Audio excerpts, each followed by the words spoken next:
Tadi pagi kendaraan umum dibatasi secara ekstrim. Apa sih tujuannya? Tujuannya mengirimkan pesan kejut kepada seluruh penduduk Jakarta bahwa kita berhadapan dengan kondisi ekstrim. Jadi ketika orang antri panjang baru sadar, oh iya, COVID-19 itu bukan fenomena di WA yang jauh sana. Ini ada di depan mata kita. Kalau kita tidak mengirimkan pesan efek kejut, ini penduduk di kota ini masih tenang-tenang saja. Yang tidak tenang itu siapa yang menyadari ini? Petugas medis. Petugas medis yang di depan sana lihat satu-satu, pak, pak, pak, jatuh. Tapi kalau secara umum kita tidak merasakan itu. Nah, Bapak Ibu sekalian yang berada di dalam gugus tugas ini, Bapak Ibu sekalian harus punya sense of crisis. Harus ada sense of crisis itu. Tidak boleh Bapak Ibu ini merasa things are normal, ini seperti gugus tugas penanggulangan banjir, gugus tugas penanggulangan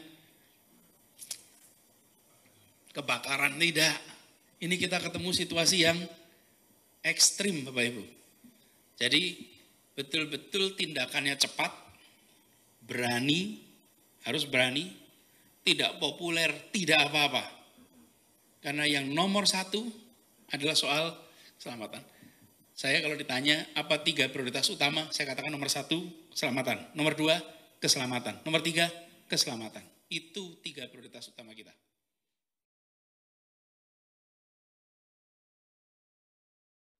Assalamualaikum warahmatullahi wabarakatuh. Pak Sekda, Bapak Ibu sekalian yang saya hormati. Ini pertemuan pertama ya, gugus tugas ya? Iya. Pertama. Ini kebetulan pertemuan pertama saya ingin sampaikan arah besar kita dulu. Ya. Apa yang akan dikerjakan oleh Jakarta menghadapi potensi penyebaran COVID-19. Faktanya, Bapak Ibu, 2 minggu lalu, hari Senin, 2 pekan yang lalu, Bapak Presiden mengumumkan ada 2 kasus confirm COVID-19. Hari ini jumlahnya, dalam waktu 14 hari. Itu Jakarta. Artinya kita ketemu dengan kondisi ekstrim yang mengharuskan langkah-langkah berani dan langkah-langkah yang drastis. Kalau ini dibiarkan, Ibu sekalian, maka potensinya akan terus meningkat. Jumlah yang meninggal ada. Kalau jumlah yang tingkat kematian 3%, artinya di luar sana ada kira-kira. Jadi yang sekarang tercatat itu karena kita belum mengetes semuanya. Ini adalah yang dialami oleh beberapa negara. Jadi melihat itu, maka langkah kita harus berani, langkah kita harus tegas, dan harus menyiapkan masyarakat untuk siap menghadapi situasi sulit. Bahwa yang akan kita hadapi ini situasi sulit. Seperti kalau kita mendadak ada serangan armada dari luar, tahu-tahu ada perang, tahu-tahu diserang, kita ketemu dengan situasi listrik mati, air mati, saluran mati, seperti begitu. Cuman bedanya ini sekarang armadanya itu tidak terlihat gitu. Karena bentuknya virus. Nah, kalau kita tidak melakukan langkah-langkah drastis, maka korban bisa lebih banyak. Jadi, mindset di gugus tugas ini, jangan kerja tanggung. Jangan kerja normal. Ini situasi tidak normal, ini serangan tidak normal, harus bekerja dengan cara yang tidak normal juga. Tapi tidak normalnya terukur. Tidak normalnya usaha untuk melindungi. Jadi, Bapak Ibu sekalian, di dalam merencanakan tindakan nanti, saya ingatkan sekali lagi, jangan tanggung.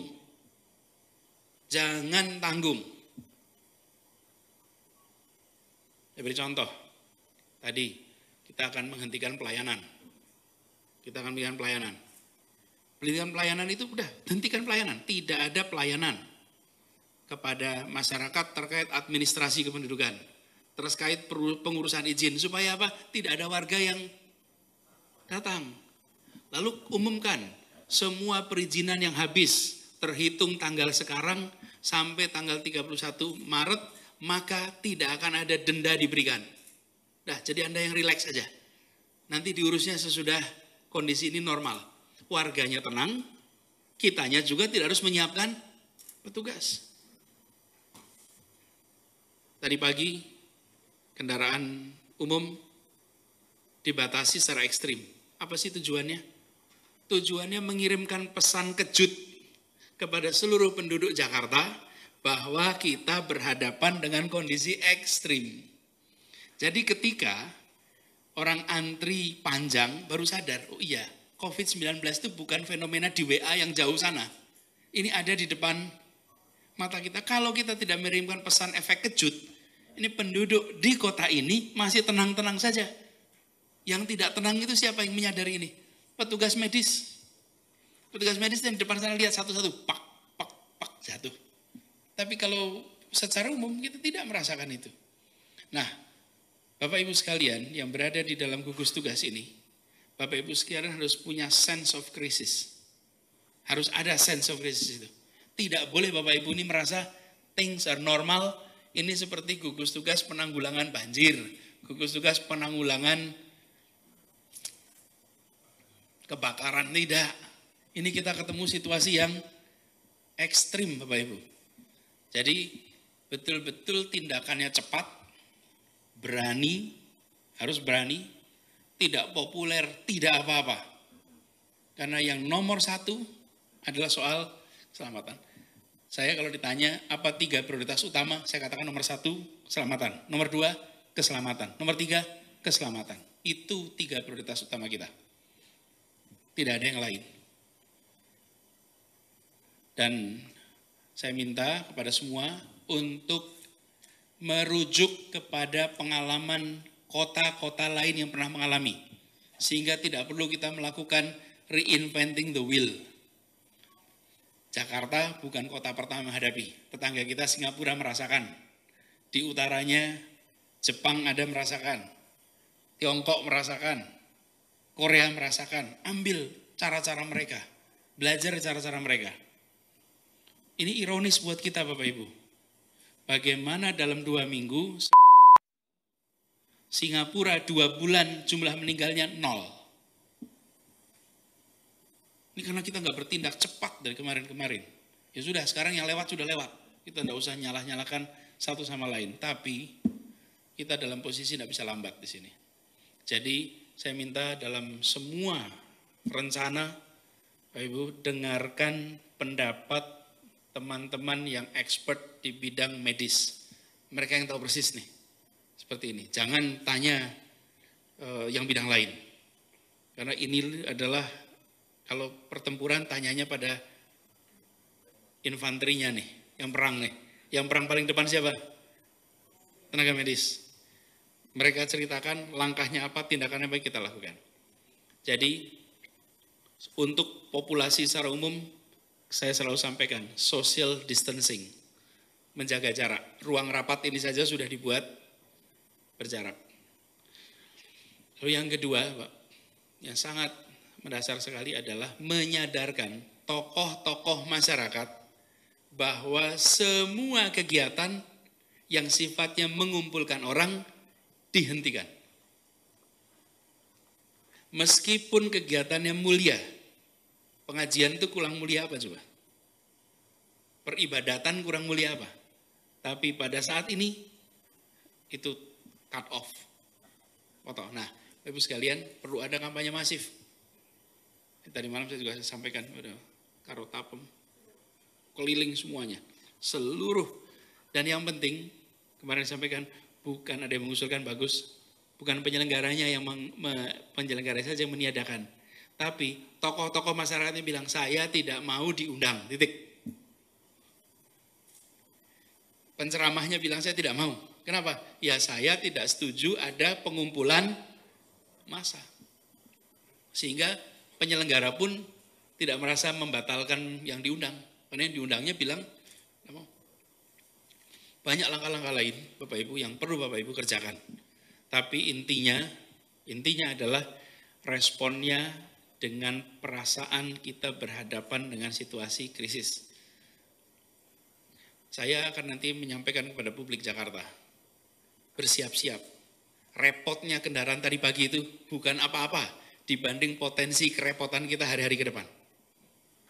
Ancang-ancang sekarang.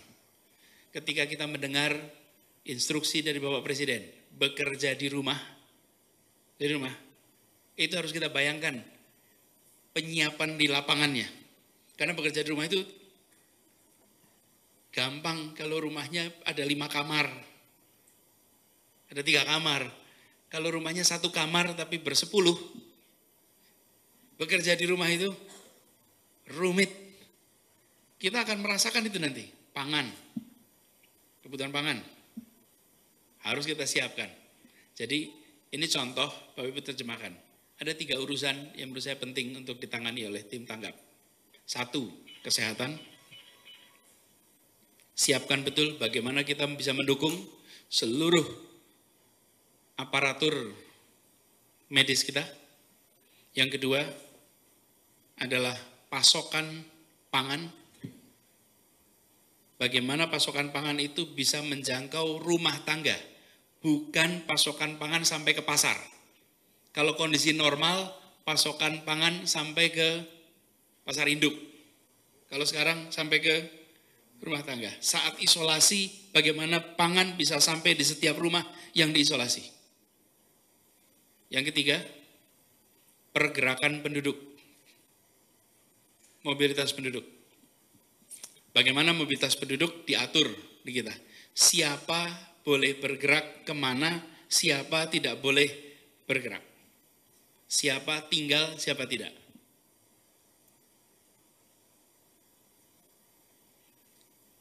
Yang keempat adalah pola komunikasi.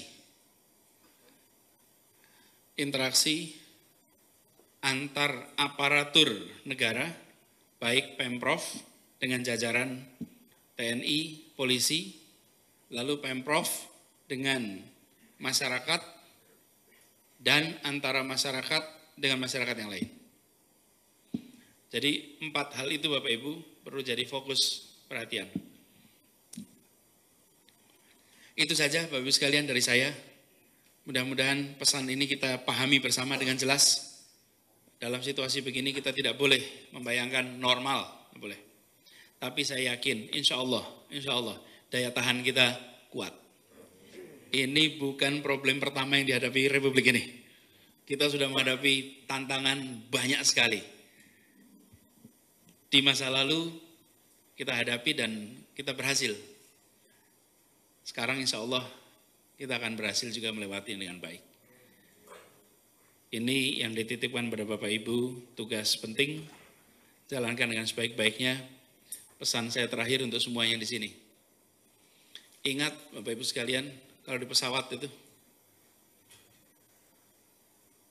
ada tulisan, bila kondisi pesawat dalam status emergensi dan masker udara itu jatuh, maka pasang dulu masker itu untuk Anda baru membantu yang lain.